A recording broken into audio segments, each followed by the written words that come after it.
Good morning, everyone. So, guys, weather manipulation, it's all over the news at the moment. You've got wild conspiracy theorists and you've got all sorts of stuff happening.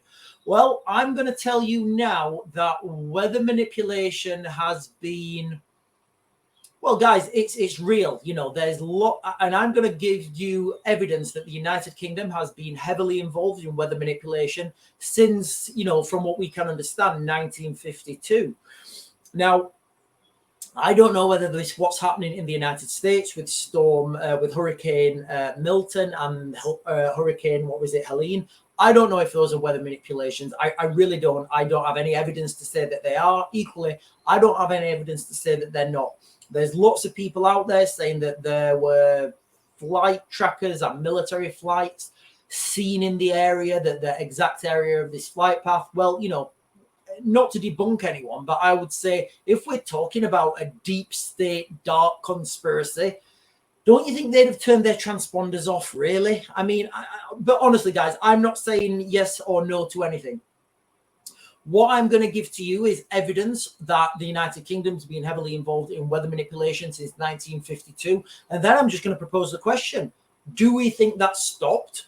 Or do we think it carried on under another name in another location and they just became more sophisticated with their techniques? So let's go straight to the shared screen and we'll talk about it right now. So this article, guys, is 23 years old. So this is a really old article. I'm surprised I found it, actually. So RAF rainmakers caused 1952 flood. So this is like 72 years ago, the RAF had the ability to manipulate the weather. On August 15th, 1952, one of the worst flash floods ever to have occurred in Britain swept through the Devon village of Lynmouth. 35 people died. Can you imagine 35 people dying, guys? Because of, anyway. As a torrent of 90 million tons of water and thousands of tons of rock poured off saturated Exmoor and into the village, destroying homes, bridges, shops and hotels. The disaster was officially termed the Hand of God, but new evidence from previously classified government files suggests that a team of international scientists working with the RAF was experimenting with artificial rainmaking in southern Britain in the same week that could possibly be implicated. So what we've got there then is, obviously it's not, is it a smoking gun? Well, we'll go with what the article says. So in the same week as the RAF were experimenting with an international team in and around that area, of, well, what it says there, experimenting with artificial rainmaking in southern Britain.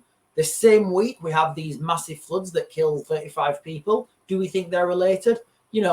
It wouldn't, guys. I don't think you'd be, I don't think you'd be anything but logical if you didn't think these things were, were related. Until now, the Ministry of Defence has categorically denied knowledge of any cloud seeding experiments taking place in the UK. During early August 1952, but documents suggest that Operation Cumulus was going on between the 4th of August and the 15th of August 1952. Scientists were based at RAF Cranfield School of Aeronautics and worked in collaboration with the RAF and the MOD's Meteorological Research Flight based at Farnborough. The chemicals were provided by ICI Billingham.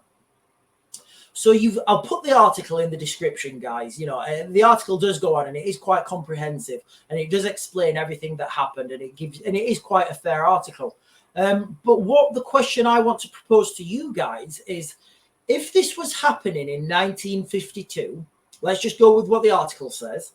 If this was happening in 1952 and the RAF had such profound effects, like when you're conducting research and development and you manage to find something and you have an aha moment, first of all, they weren't conducting this experiment just off their, it wasn't just a couple of pilots and their mates who worked down at the local university decided to go and throw some dry ice or whatever it is into the atmosphere off their own backs. This will have been a government sponsored project.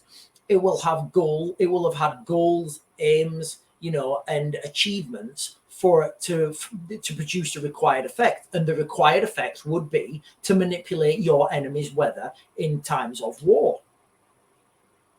Now, if you can manipulate your enemy's weather in times of war, guys, the advantage this gives you is unbelievable.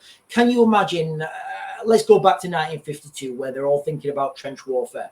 Can you imagine the ability to be able to flood your enemy's trench systems without even being there? Your enemy's trench systems are flooded. If you know when that rain is going to start and when it's going to stop, that gives you a huge advantage.